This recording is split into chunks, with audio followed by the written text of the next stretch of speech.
सत्य समाचार, तटस्थ समाचार, समाज बदल्ने हाम्रो अभियान। नमस्कार, यो हो टाइम समाचार।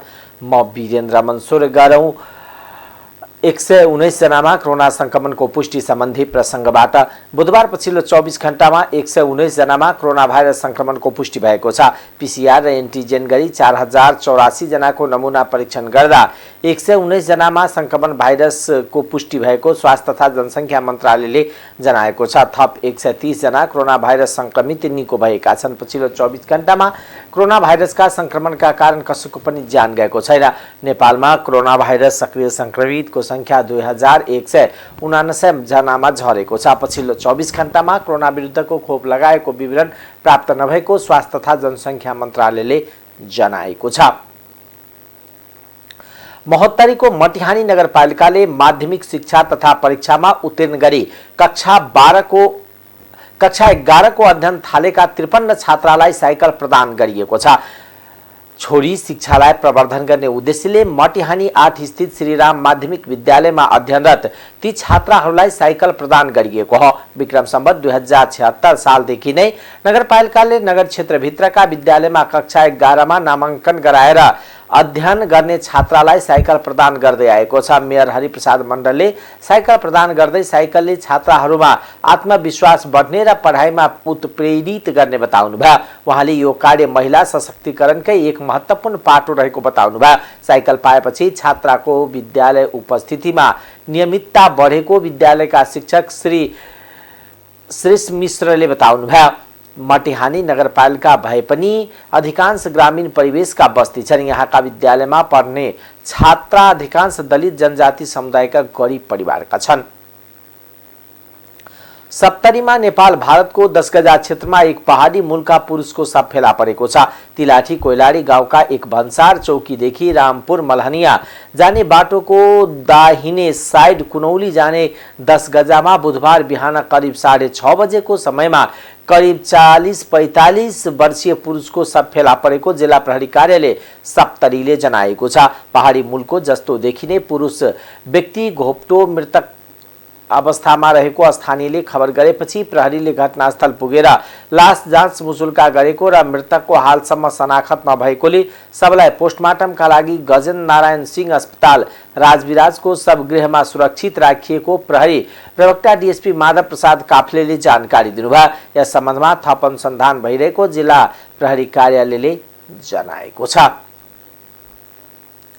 सप्तरीमा 85 भूमिहीनलाई लाल पूर्जा दिएको छ। भूमि व्यवस्था सहकारी तथा गरिबी निवारण मन्त्री शशि श्रेष्ठले सप्तरी जिल्लाको अग्निसायर कृष्ण सावर्ण गाउँपालिकामा 85 भूमिहीन सुकुम्बासी परिवारलाई लाल पूर्जा वितरण गरेका हुन्। राष्ट्रिय भूमि आयोग जिल्ला समिति सप्तरीले अग्निसायर कृष्ण सावर्ण गाउँपालिकाको वार्ड नम्बर 4 मा आयोजना गरेको भूमिहीन सुकुम्बासीलाई लाल पूर्जा वितरण कार्यक्रममा मन्त्री श्रेष्ठले भूमिहीन सुकुम्बासी र भूमिहीन दलितको समस्या समाधानको कार्यलाई सरकारले प्राथमिकतामा राखेको बताउनुभयो। उहाँले स्थानीय तहले उर्वर भूमिलाई आवासीय क्षेत्रमा वर्गीकरण गरेको सुनिएको भन्दै आज त्यो फाइदा भएको देखिए पनि त्यसले दिगो रूपमा ठूलो असर पार्ने भएकोले त्यसो नगर्न र भूमि उचित मूल्याङ्कन गरी कृषियोग्य भूमिको संरक्षण गर्न आग्रह समेत गर्नुभयो। यस आर्थिक वर्षमा 300 पालिकाका 5 लाख भूमिहीनलाई लाल पूर्जा वितरण गरिसक्ने गरी अगाडि बढेको मन्त्री श्रेष्ठले बताउनुभयो। महिला बालबालिका तथा ज्येष्ठ नागरिक मन्त्री उमा रेग्मीले साथी भाइ छिमेकी लगायत नजिकका व्यक्तिबाट बालबालिका विरुद्ध दुर्व्यवहारका घटना हुन सक्ने भएकोले त्यो हुन नदिन अहिले नै सचेत हुनुपर्ने बताउनु भएको छ। 58औं बाल दिवसका अवसरमा मन्त्रालयले आयोजना गरेको कार्यक्रममा मन्त्री रेग्मीले कुनै पनि किसिमका घटना भइहालेमा तुरुन्त आमा दिदी बहिनी लगायतका नजिकका व्यक्तिलाई खबर गर्न बालबालिकालाई सल्लाह दिनुभएको छ। भविष्यमा बनाउनु पर्ने समयमा नै धेरै बालबालिका सुधार गृहमा गइरहेकोले बालबालिकाले आफूले गर्न हुने र नहुने कामका बारेमा पनि सचेत हुनुपर्ने उहाँले बताउनुभयो। बिहान घरबाट निस्केका सन्तान बेलुका फर्किन्छ कि फर्किँदैन भन्ने अभिभावकमा चिन्ता रहेको उहाँको भनाइ छ। अहिले मौसममा कतिपय जिम्मेवार व्यक्ति नै महिलाको विवाहको उमेर कम गर्ने विषयमा कुरा उठाए पनि आफू त्यसको विपक्षमा रहेको मन्त्री रेग्मीले प्रश्न पार्नुभयो। म साच्चीकै त्यो बालबालिका अरूलाई भेटेर कोठामा गएर भेट्दा मलाई आँखाबाट आँसु तरतरी आयो। आज जीवन बनाउने बेलामा, सुनौलो भविष्य निर्माण गर्ने बेलामा कि त्यो बाल सुधार गृहमा घरमा जस्तो त हुँदैन, त्यो वातावरण त हुँदैन नि। त्यो गृहमा गएर बस्नु परेको छ। कति आमा बुवाको काखबाट, मायाबाट टाढा हुनु परेको छ र एउटा खलबलिएको मनस्थिति, कहिले म छुट्न पाउला, कहिले म जान पाउला भन्ने मनस्थितिमा प्रगति हुन नै गाह्रो छ। घरमा भएको जस्तो सुविधा जेलमा हुँदैन। एक किसिमको बाल सुधार गृह पनि एक किसिमको जेल हो। दिनका दिन बिहानै उठ्दा हत्या र बलात्कारका घटनाहरू सुन्न परिरहेको छ। यो दुःखलाग्दो कुरा हो र यसलाई हामी सबैले चाहिँ चेक गर्नुपर्छ। सरकारले पनि चेक गर्नुपर्छ। घर परिवार समाज सबैले चाहिँ यसलाई चाहिँ चेक गर्नुपर्छ भन्ने मलाई लाग्छ। ले पनि बोलिरहेको आवाज सुन्नमा आइरहेको छ कि बालिका यौन दुर्व्यवहार अत्यन्तै बढेर गयो, त्यसकारणले गर्दाखेरि बालिकाहरूको विवाहको उमेर घटाइदिनुपर्छ भनेर यस्ता कुराहरू आउन लागेको छ। घटाउने होइन, घटाएर के एउटा मसिन हो, एउटा मनोरञ्जनको साधन मात्रै हो बालिकाहरू, महिलाहरू मनोरञ्जनको साधन मात्रै हो र होइन नि। मन्त्रालयका सचिव दिल्लीराम शर्माले बाल अधिकारको संरक्षण गर्दै उनीहरूको सर्वोत्तम हित गर्नु सबैको कर्तव्य भएको उल्लेख गर्नुभयो। बालबालिकालाई सक्षम र योग्य नागरिकका रूपमा विकास गर्न सरकारसँग सबै पक्ष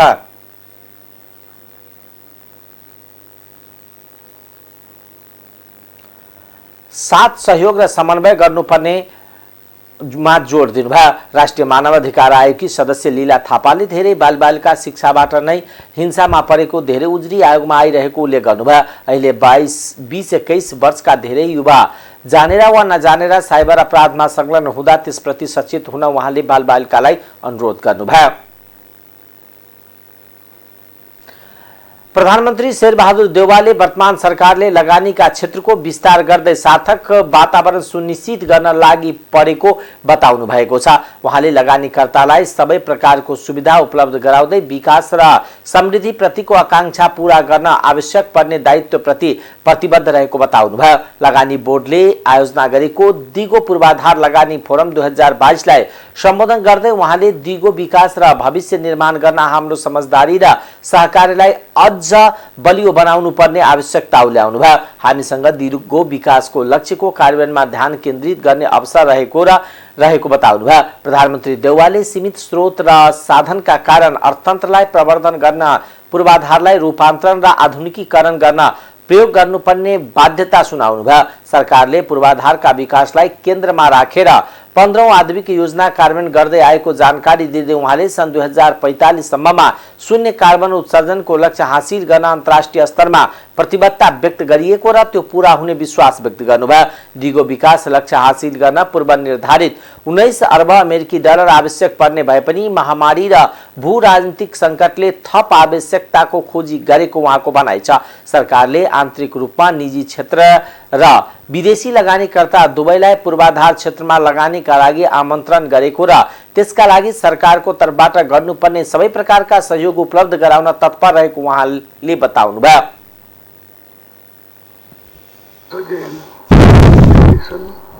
Sustainable development goals. This is where the sustainable investment on infrastructure become more critical.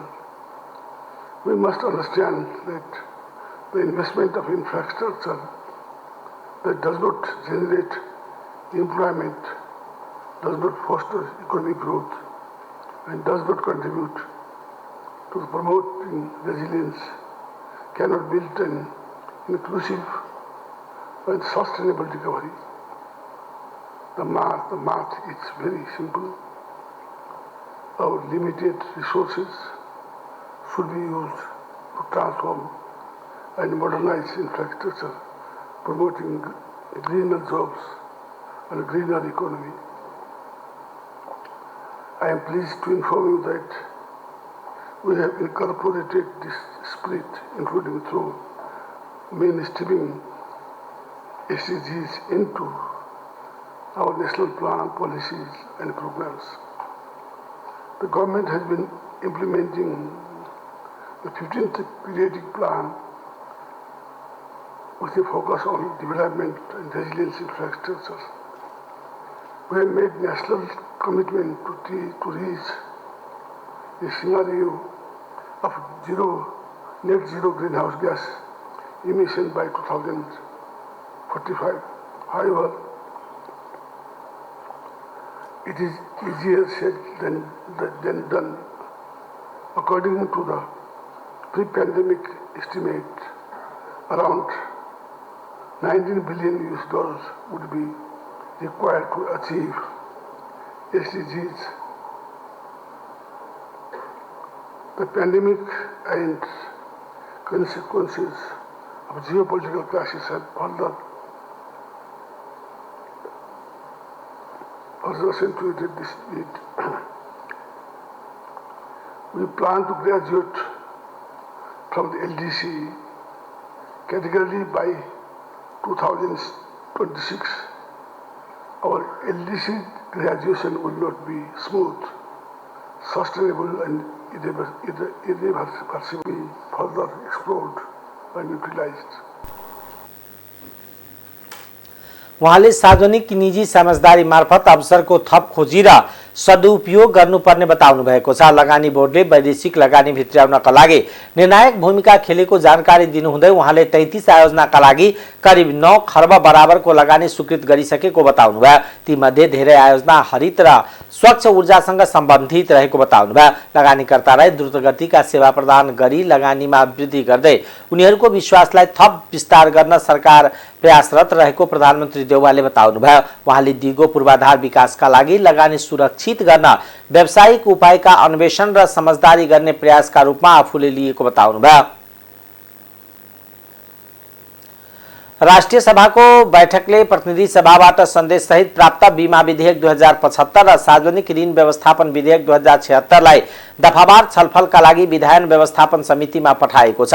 बैठकमा अर्थमन्त्री जनार्दन शर्माका तर्फबाट कृषि तथा पशुपक्षी विकास मन्त्री मिगेन्द्र कुमार सिंह यादवले उक्त विधेयक दफावार छलफलका लागि विधायन व्यवस्थापन समितिमा पठाइयोस् भन्ने प्रस्ताव प्रस्तुत गर्नुभएको थियो। यी विधेयकलाई विधायन समितिमा पठाउन सम्बन्धी प्रस्ताव सर्वसम्मतले स्वीकृत भएको थियो। बैठकमा विधायन व्यवस्थापन समितिका सभापति डाक्टर बेदुराम भूषालले पशु स्वास्थ्य तथा सेवा परिषद विधेयक 2076 सम्बन्धी विधायन व्यवस्थापन समितिको प्रतिवेदन पेश गर्नु भएको थियो। सो विधेयक प्रतिनिधि सभाबाट उत्पत्ति भई उक्त सभाबाट पारित भएर सन्देश सहित राष्ट्रिय सभामा आएको थियो। राष्ट्रिय सभाको यही भदौ 21 गतेको बैठकले सो विधेयकलाई दफावार छलफल गरी प्रतिवेदन पेश गर्ने विधायन व्यवस्थापन समितिमा पठाएको थियो।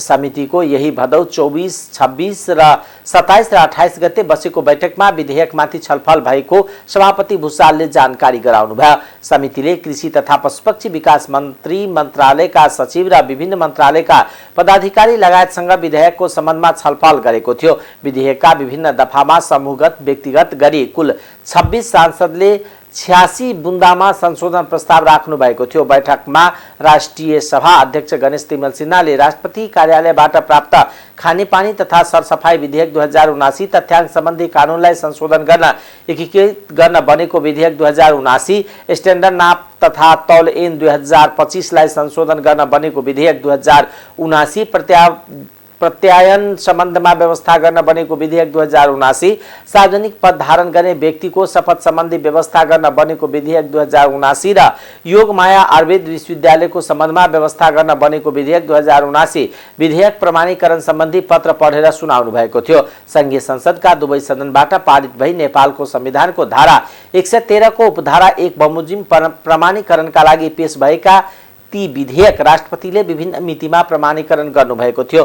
बैठकमा राष्ट्रिय सभाका सचिव राजेन्द्र फुयालले प्रतिनिधि सभाबाट सन्देश सहित प्राप्त केही नेपाल ऐनलाई संशोधन गर्न बनेको विधेयक 2079 लाई सभा समक्ष टेबुल गर्नुभएको थियो। राष्ट्रिय सभाको अर्को बैठक केही भदौ 30 गते अपराह्न 2:59 बस्नेछ।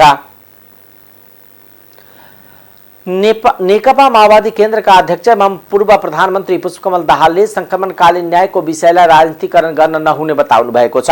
बुधबार सिंहदरबारमा बसेको कानून न्याय तथा संसदीय कानून न्याय तथा मानव अधिकार समितिको बैठकमा बोल्दै उहाँले यस्तो बताउनु भएको हो। अध्यक्ष दाहालले बेपत्ता पारिएका व्यक्तिको छानबिन, सत्य निरूपण तथा मेलमिलाप ऐन 2071लाई संशोधन गर्न बनेको विधेयकलाई सहमतिकै आधारमा अघि बढाउनु पर्ने बताउनु भयो। उहाँले संक्रमणकालीन न्यायको विषयमा राजनीतिक आग्रह पूर्वाग्रह हुनु नहुने बताउनु भयो। अध्यक्ष दाहालले संक्रमणकालीन न्यायको विषयमा राजनीति आग्रह पूर्वाग्रह आउन भनेको देश र लोकतन्त्रका लागि राम्रो नहुने उल्लेख गर्नुभयो। उहाँले विधेयकमा केही शब्दका बारेमा विवाद देखिएको उल्लेख गर्दै त्यसमा जित वा हारतिर नगई सबैलाई मान्य हुने गरी अघि बढ्न आवश्यक रहेको बताउनु भयो। मापन गर्ने, शान्ति र स्थिरतातिर, लोकतन्त्रतिर देशलाई लैजाने उद्देश्यद्वारा प्रेरित भएको कुरा हो यो। त्यसकारण यो समस्याको समाधान गर्नको लागि हामीले भनियो सत्य निरूपण तथा मेलमिलाप गरेर यो समस्यालाई स्थायी रूपले समाधान गर्ने भनियो। सत्य अन्वेषण पनि होस् र मेलमिलाप पनि होस् भन्ने कुरा नै विस्तृत शान्ति सम्झौताको मूल स्पिरिट हो।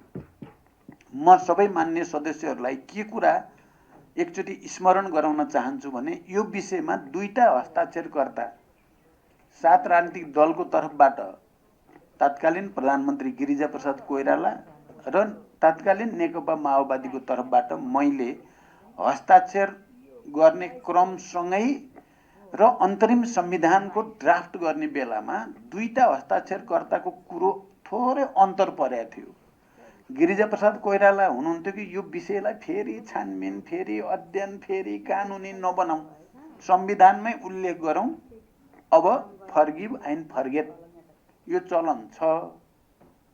द्वन्द्व व्यवस्थापनका क्रममा यस्तो चलन अन्तर्राष्ट्रिय रूपमा नि देखिया छ, संविधानमै लेखिदिउँ भन्नुभएको थियो गिरिजाप्रसाद कोइरालाले। यो मैले धेरैचोटि अन्यत्र पनि बोलेको छु। मैले के कारणले भने त भन्दा एउटा त हामीले त्यसो गऱ्यौँ भने इन्टरनेसनल्ली यो फेरि रिकग्नाइज होला कि नहोला, इस्टाब्लिस होला कि नहोला, अन्तर्राष्ट्रिय सङ्घ संस्थाहरूले र इन्टरनेसनल कम्युनिटीले यो विषय यसरी चाहिँ फर्गिभ एन्ड फर्गेट गरेर सबै एकै उसमा सिद्ध्याउँदा भोलि कहीँबाट उठेर यो चाहिँ नेपालले त गर्यो तर अन्तर्राष्ट्रिय रूपमा मान्यता प्राप्त भएन भने समस्या आउला कि भन्ने मूल कारण। सहायक कारण चाहिँ फेरि त्यति बेला हामीले आफूलाई चाहिँ बढी पीडित सम्झने र अर्कोलाई पीडक सम्झने मानसिकताको कारणले पनि म बडो इमान्दारिता साथ भन्न चाहन्छु। हामी त्यति बेला अलिअलि मानसिकता के आफू चाहिँ पीडित पक्ष हो, अर्को चाहिँ पीडक पक्ष हो भन्ने माने जस्तो गरिकन पनि यो विषयलाई त्यसरी होइन गिरिजा बाबु, एउटा न्यूनतम प्रक्रिया त पुर्याएरै जानु उचित हुन्छ भनेर मैले भनेपछि गिरिजा बाबुले मान्नुभयो र यो प्रक्रियातिर हामी गएको हो। देशको अहिले सर्वोच्च पदमा हुने सम्माननीय राष्ट्रपतिजीसम्म पनि मैले यो विषयमा राष्ट्रिय सहमति बनाएर यो टुङ्गोमा पुग्नुपर्छ र यसमा चाहिँ अरू पोलिटिक्स नछिरोस् है। यहाँ पोलिटिकल आग्रह चाहिँ यहाँभित्र आउनु चाहिँ यो देशको लागि र हाम्रो लोकतन्त्रको लागि पनि राम्रो हुँदैन। इङ्गित गर्न खोजेको नि होइन। एउटा धेरै नै हुन्छौँ होला 2-4 वर्ष त, तर हामीहरूले कसरी भोलि चाहिँ इन्टरप्रेट गर्छौँ र कसरी लागू गर्नेतिर स्पिरिट देखाउँछौँ भन्ने कुराले अल्पमत बहुमत गरेर टुङ्ग्याए भन्दा जाने मेसेज अर्को हुन्छ। म सबै मान्य सदस्यहरूलाई गम्भीरतापूर्वक चाहिँ अपिल गर्न चाहन्छु, एउटा हस्ताक्षरकर्ताको हैसियतले पनि यसको एउटा इनिसिएटर त मलाई बन्ने मौका पाएँ नि मैले शान्ति भन्ने पनि छौँ। नेकपा एमालेका उपाध्यक्ष एवं संविधान सभा अध्यक्ष सुभाष चन्द्र नेमाङले संक्रमणकालीन न्यायको विषय सबैको साझा विषय भएको बताउनु भएको छ। हाल संक्रमणकालीन न्यायको विषय टुङ्ग्याउने कुरामा नेकपा एमालेको साथ र सहयोग सदैव रहने प्रतिबद्धता जनाउनु भयो। उहाँले संक्रमणकालीन न्यायको विषय निर्विवादित रूपमा सहमतिबाट नै टुङ्गनु पर्ने बताउनु भयो।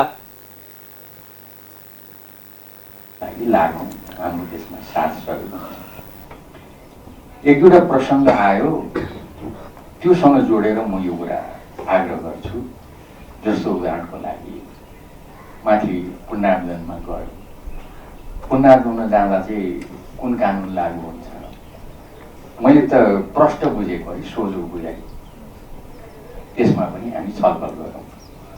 तर त्यो सहमतिलाई बोक्ने जुन डकुमेन्ट छ नि, हाम्रा कानुन मन्त्रीजीले धेरै मेहनत गरेर यसलाई यो ठाउँसम्म ल्याएको धेरै राम्रो भएको छ। अझै यसलाई अन्तिमसम्म यो निस्किँदाखेरि अझै निर्विवाद रूपमा निस्कोस् भन्नेमा उहाँ प्रयासरत हुनुहुन्छ। त्यस कारण यो स्पिरिटमा सहमति छ। मैले अघि भने यो टुङ्गिनुपर्छ, यो सङ्क्रमणकालीन न्यायको सिद्धान्त बमोजिम टुङ्गिनुपर्छ। अब यहाँ घरभित्रको कुरा हो, यति मैले भन्दा हुन्छ। सबैका सबैलाई शिरदेखि पुछारसम्म म कानुन बमोजिम सजाय गर्छु भन्ने स्पिरिट राख्ने हो भने त्यो सङ्क्रमणकालीन न्याय भएन। पट्टै भने यो सिद्धान्तमा हाम्रो सहमति छ, सहमति नभएको कहाँ हो र? सांसदहरूले विधेयकमा केही संशोधन आवश्यक भए संशोधन गरेर विधेयकलाई अघि बढाउनुपर्ने धारणा राख्नुभयो। नेकपा एकीकृत समाजवादीका अध्यक्ष माधव कुमार नेपालले आगामी मङ्सिर 4 गते हुने प्रतिनिधि सभा र प्रदेश सभा चुनावमा टिकट व्यवस्थापन गर्न पार्टीभित्र गाह्रो भइरहेको बताउनु भएको छ। अध्यक्ष नेपालले नगरे पनि हुन्थ्यो भन्नेहरू पनि निर्वाचनमा टिकट लिनका लागि चर्को दबाव गरिरहेको उल्लेख गर्दै त्यसको व्यवस्थापन गर्न पार्टीलाई समस्या भइरहेको बताउनुभयो। बुधबार काठमाडौँमा आयोजित पार्टी निकट समाजवादी सहकारी संगठन नेपालको घोषणा कार्यक्रममा बोल्दै उहाँले उठेर 2 कदम पनि हिँड्न नसक्ने बुढाहरूले समेत टिकटका आकांक्षी चर्को रूपमा राखेको बताउनुभयो। अध्यक्ष नेपालले यी आकांक्षीहरूमा टिकट नपाउने हो भने बेहोस हुने हो कि भन्ने आफूहरूलाई लागेको पनि बताउनुभयो।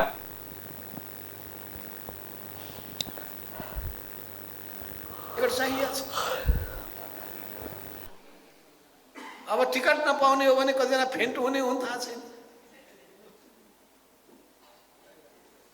भनेपछि चाहना हेर्ने हो भने आकाश पुगेको छ, त्यसको ग्राफ हेर्ने हो भने कहाँभन्दा कहाँ पुगेका छ। सबै मान्छे एकदम काबिल भएर आएका छ, को काबिल छैनन्। यो छुट्याउने आधार हामीले बनाउन सकिरहेका छैन। अनि त्यसभित्र देखा परेको व्यक्तिवाद त्यसले कम्युनिस्ट पार्टीले पनि गाँच्न थालेको छ। काङ्ग्रेसमा मात्रै होला समस्या भनेको त कम्युनिस्ट पार्टीमा पनि देखिँदैछ। समस्या देखेर आत्तिने कुरा पनि आउँदैन। अर्को समस्या विहीन संसारमा कुनै पनि चिज छैन। अति नगर्नु भन्छ, अति गरेपछि क्षति हुन्छ भन्छ। माग पनि अति गर्यो भने बिग्रिन्छ, खाना पनि धेरै खायो भने बिग्रिन्छ। प्रसाद शर्मा, जाजरको गोवर्धन प्रसाद शर्मा सांसदबाट हटेको भोलिपल्ट मोमो पसल खोलेर बिक्री गर्नु परेको थियो। मोमो बेचेर जीवन चलाउनु पर्यो। पुरै हुम्मिएको छ, अरू केही पनि उपायहरू छैन। त्यस्ता खालका कार्यकर्ताहरूको जीवन कसरी चल्ने, यही प्रश्न अहिले पार्टीमा आबद्ध भएका एउटा समूहसँग जोडिएका नेताहरूले ल्याउनु।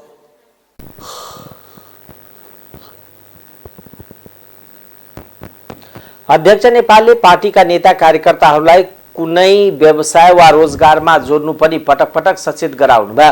त्यसका लागि सहकारीको अवधारणा सबैभन्दा उपयुक्त रहेको उहाँले बताउनुभयो। महाभियोग सिफारिस समितिले निलम्बित प्रधान न्यायाधीश चोलेन्द्र शमशेर जबरासँग बयानका क्रममा नाम आएका बहालवाला न्यायाधीशलाई पनि बोलाउने निर्णय गरेको छ। सिंहदरबार स्थित समितिको बैठकले निलम्बित प्रधान न्यायाधीश राणाले बयानका क्रममा नाम लिएका बहालवाला न्यायाधीशलाई पनि बोलाउने निर्णय गरेको समितिका सचिव लक्ष्मी प्रसाद गौतमले जानकारी दिनुभयो। समितिको अर्को बैठक बिहिबार बिहान 8:30 बजे बस्नेछ। निलम्बित प्रधान न्यायाधीश राणासँग महाभियोग सिफारिस समितिले पहिलो चरणको बयान लिने काम मंगलबार सकिएको छ। समितिले यही भदौ 8 गते बयान लिने निर्णय गरी भदौ 16 गते बयान लिन सुरु गरेको थियो भने हिजो 5औं दिन पहिलो चरणको बयान सकिएको थियो।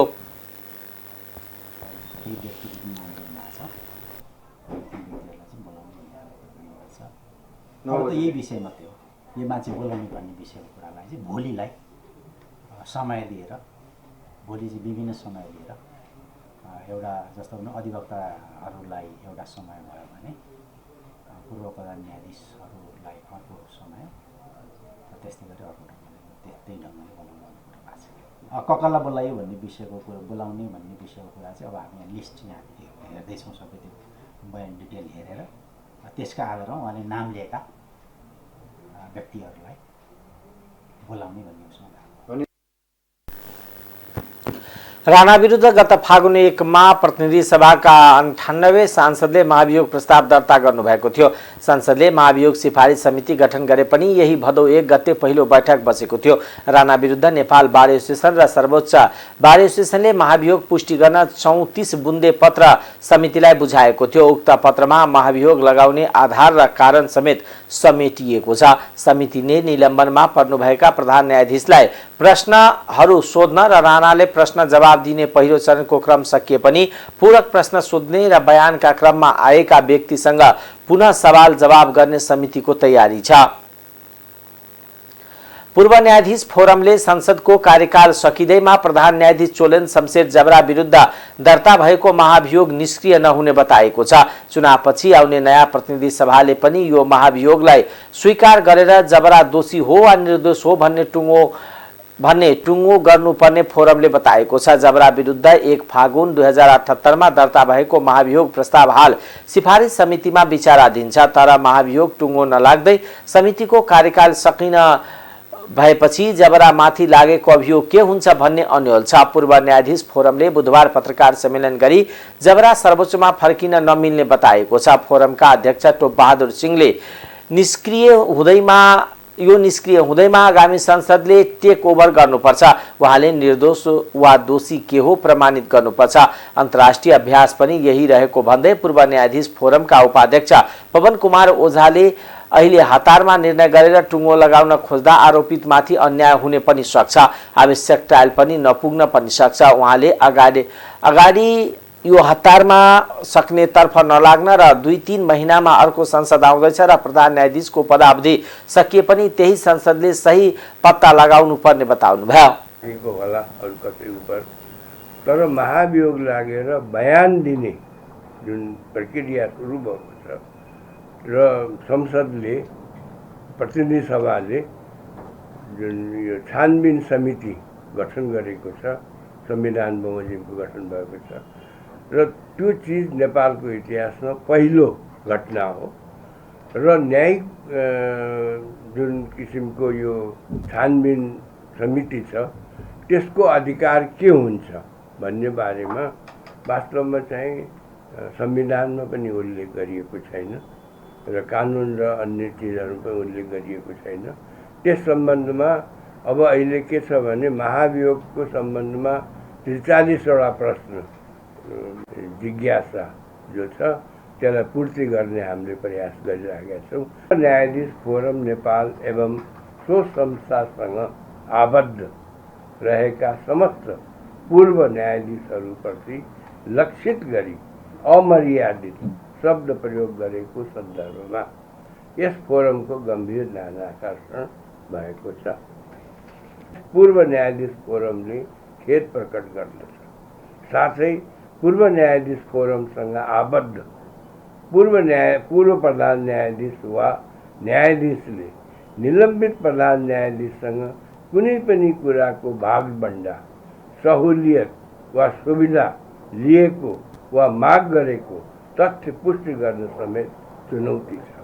संविधानको धारा 101 को उपधारा 8 को संवैधानिक व्यवस्था र भावना बमोजिम कसुरको परिणाम र दायित्व जीवित रहने भएकाले सोको छानबिन समय नपुग भएमा सोको छानबिनका लागि समय नपुग भएमा हतारमा प्रतिवेदन पेश गर्नु उचित नभएकाले संवैधानिक पद्धति र परम्परा अनुसार आगामी संसदले समेत सोको स्वामित्व ग्रहण गरी आफ्नो छानबिन अन्तिम निष्कर्षमा पुर्याउनु पर्ने यस फोरमको। जबराको बयान बेहोरामा कतिपय कुरामा मुख साबित भएको भन्दै संविधानको धारा 101 को 8 बमोजिम कारबाही हुन सक्ने पूर्व न्यायाधीश फोरमले बताएको छ। सत्ता गठबन्धनका दलहरूले प्रधानमन्त्री र मन्त्रीहरू आफू उम्मेदवार भएको क्षेत्रबाहेक अन्यत्र निर्वाचन प्रसारमा जान पाउने निर्वाचन आचार संहिता संशोधन गर्न निर्वाचन आयोगसँग माग गरेका छन्। बुधबार निर्वाचन आयोगले आचार संहिता समानुपातिक प्रणालीतर्फको उम्मेदवारी दर्ता लगायतका विषयमा 12 राजनीतिक दलका प्रतिनिधिसँग आयोगमा गरेको छलफलमा गठबन्धन दलमा आबद्ध नेताहरूले प्रधानमन्त्री मन्त्री अन्यत्र चुनाव पनि प्रसारमा जान पाउनुपर्ने माग राखेका छन्। उनीहरूले प्रधानमन्त्री, संघीय मन्त्री, प्रदेश मन्त्री, स्थानीय तहका पदाधिकारीले लोकतान्त्रिक व्यवस्थामा चुनाव प्रसार गर्न पाउनुपर्ने जिकिर गरेका छन्। निर्वाचन आयोगले आसन्न प्रतिनिधि सभा र प्रदेश सभा निर्वाचनका लागि बनाएको आचार संहितामा प्रधानमन्त्री, मन्त्री सहितका उम्मेदवारले आफ्नो निर्वाचन क्षेत्रमा मात्र प्रसार गर्न पाउने व्यवस्था छ। गठबन्धनका नेताहरूले छलफलमा उम्मेदवारले निर्वाचन खर्चका लागि अलग्गै बैंक खाता खोल्ने र प्रतिनिधि नियुक्ति गर्ने व्यवस्था अव्यावहारिक हुने बताएका छन्।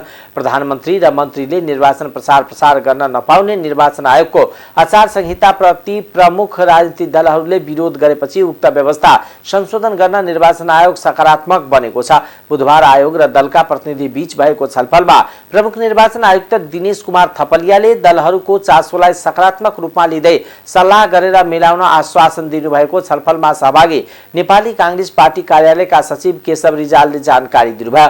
छलफलमा सहभागी प्रतिपक्षी दल नेकपा एमालेका प्रतिनिधिले भने निर्वाचन आचार संहिता राजपत्रमा प्रकाशित भइसकेकोले संशोधन गर्न नहुने धारणा राखेको छ।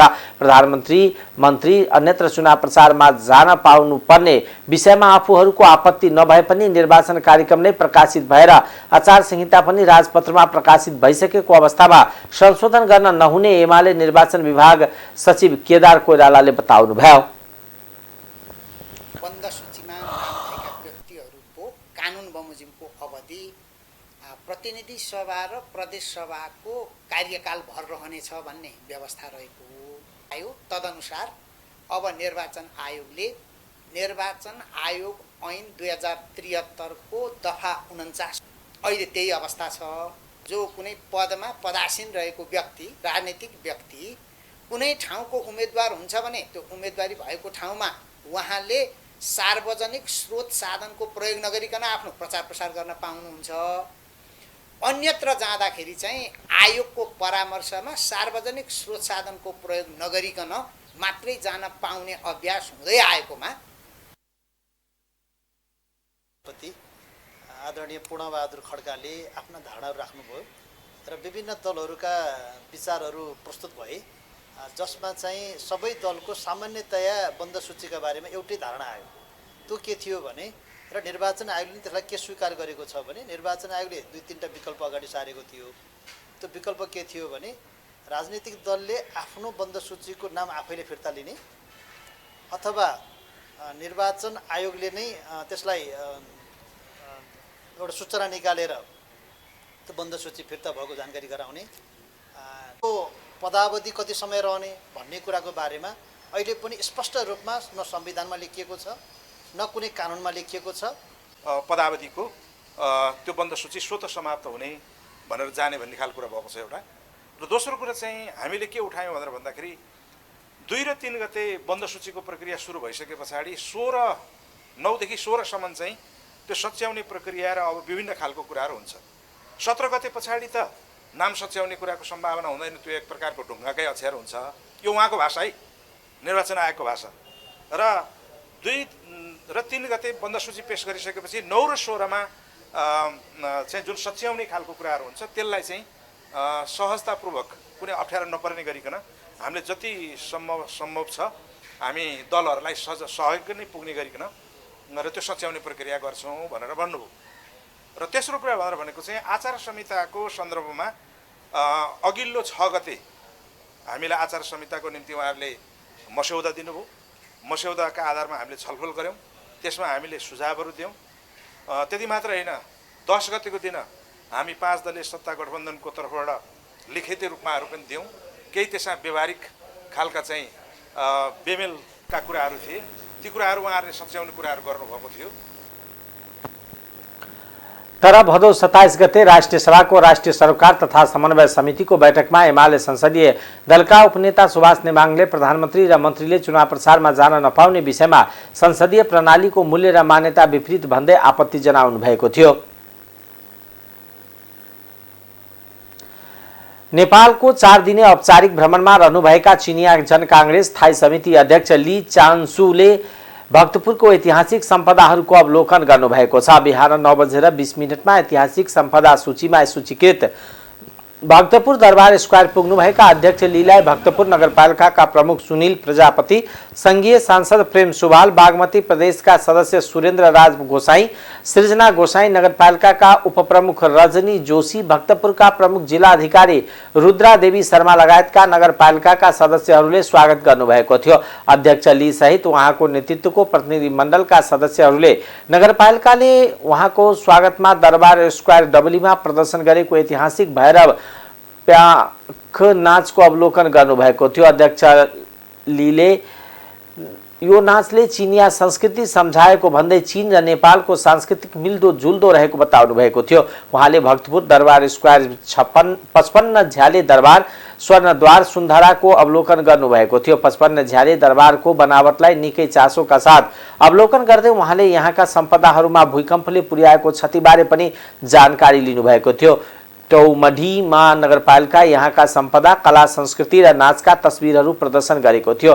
तस्बिरहरूको अवलोकनका क्रममा अध्यक्ष लीलाई शिवाले नयाँ वर्षमा बिस्किट जात्रा मनाउने यही ठाउँ रथ जात्राको सञ्चालनबारे जानकारी गराउनु भएको थियो। यहाँका विभिन्न जात्रा, पर्व, यात्रादेखि मनाइने पुलुकिसी जात्रा बारे समेत जानकारी गराउनु भएको थियो। जात्रा, पर्व, नाचहरूको बारेमा जानकारी लिएपछि अध्यक्ष लीले नेपालका धेरै कला, संस्कृति, नाच र परम्पराहरू चीनको संस्कृतिसँग मिल्दोजुल्दो रहेको बताउँदै विश्वका विभिन्न देशका संस्कृति र यहाँका संस्कृतिका केही पक्षहरूमा समानता रहेको समेत बताउनु भएको थियो। विदायका क्रममा अध्यक्ष ली सहितको प्रतिनिधि मण्डललाई नगरपालिकाका तर्फबाट मयूर झ्याल, नगरपालिकाका विभिन्न प्रकाशनहरू प्रदान गरिएको थियो। कोभिड-19 को संक्रमणलाई ध्यान दिँदै नगरपालिकाले यी उपहारहरू हातमा नदिई एकमुष्ट प्रदान गरेको थियो। अध्यक्ष लीले नगर प्रमुख प्रजापति, संघीय संसद सुवाल लगायतलाई उपहार प्रदान गर्नुभएको थियो। अब आर्थिक समाचार।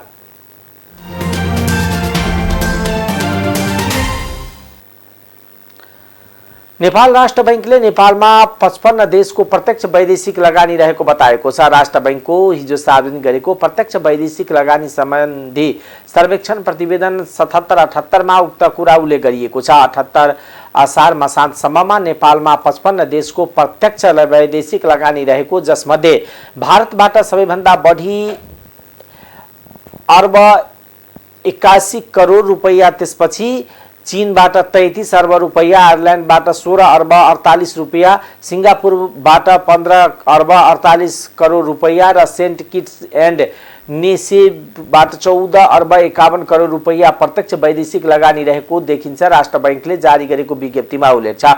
अनुसन्धान विभागले प्रत्यक्ष वैदेशिक लगानीका सम्बन्धमा प्रत्येक वर्ष स्थलगत सर्वेक्षण सम्पन्न गरी प्रतिवेदन प्रकाशन गर्दै आएको छ। प्रत्यक्ष वैदेशिक लगानी सम्बन्धी आवश्यक तथ्याङ्क सङ्कलन गरी यस्तो लगानीको क्षेत्रगत अवस्था एवं प्रवृत्ति विश्लेषणका आधारमा आवश्यक नीति निर्माण सहयोग पुर्याउने उद्देश्यले प्रतिवेदन प्रकाशन गरिने राष्ट्र बैंकले जनाएको छ। आर्थिक वर्ष 77-78 मा नेपालमा प्रत्यक्ष वैदेशिक लगानीमा सञ्चालित कम्पनी मध्ये कुल 197 वटा कम्पनीको नमुना छनौट गरी सर्वेक्षणबाट प्राप्त तथ्याङ्क तथा अन्य विवरणको विश्लेषणका आधारमा प्रत्यक्ष वैदेशिक लगानी सम्बन्धी सर्वेक्षण प्रतिवेदन 77-78 तयार पारिएको हो।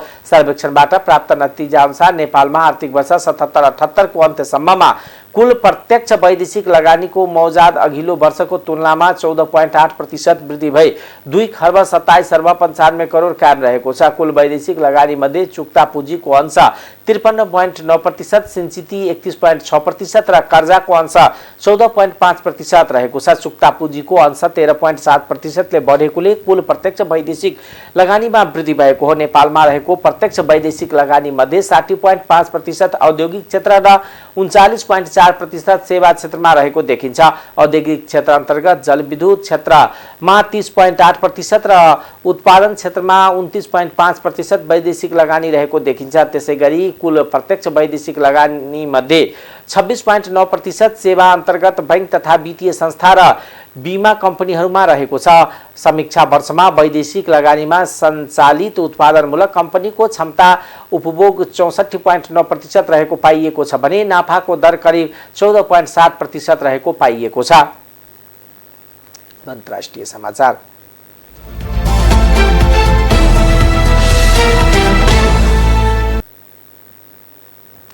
पाकिस्तानका विभिन्न भागमा अविरल वर्षासँगै आएको बाढीमा परि गएको 24 घण्टा यता 54 जनाको ज्यान गएको छ। साथै बाढीमा परेर अरू कयौं व्यक्ति घाइते भएका छन्। बितेको 2 महिनामा यहाँका 1481 को बाढीबाट ज्यान गएको छ। त्यसैगरी पाकिस्तानको राष्ट्रिय प्रकोप व्यवस्थापन प्राधिकरण एनडीएमएले यहाँका हजारौं व्यक्ति बाढी पहिरोमा परेर घाइते भएको जनाएको छ। एनडीएमएले मंगलबार प्रकाशन गरेको एक तथ्याङ्कमा सो कुरा जानकारी दिएको हो। मंगलबार रातिसम्म बाढीमा परेर 54 जनाको ज्यान गएको र अरू 6 जना घाइते भएको सो संस्थाले जनाएको छ। बाढीबाट सबैभन्दा बढी पाकिस्तानको दक्षिण प्रान्त सिन्ध प्रभावित भएको छ। सिन्धमा मंगलबार मात्र 44 जनाको ज्यान गएको हो। तीमध्ये अधिकांश बालबालिका र महिला परेको बताइएको छ। यहाँका 3 करोड 30 लाख भन्दा बढी नागरिक बाढीबाट प्रभावित भएका छन्। हजारौं घर बाढीले बगाएको र लाखौं नागरिक घरबार विहीन भएर आश्रय लिइरहेका छन्। उत्तर पश्चिम प्रान्त खैबर पख्तुनख्वा पन्जाब प्रान्तमा बाढीले असर गरेको छ। सबैभन्दा बढी सिन्धमा र त्यसपछि बलुचिस्तान, गिलगिट र बाल्टिस्तान क्षेत्रको बाढीको चपेटा परेका छन्। बाढीबाट देशको भौतिक संरचनामा पनि अकल्पनीय क्षति पुगेको यहाँका अधिकारीहरूले जनाएका छन्। बाढीले निम्त्याएको विनाशसँगै 12 अर्ब डलर भन्दा बढीको आर्थिक क्षति भएको अनुमान गरिएको छ। टाइम्स समाचार अहिलेको लागि यति नै। हेर्दै गर्नुहोला टाइम्स टेलिभिजन। नमस्कार।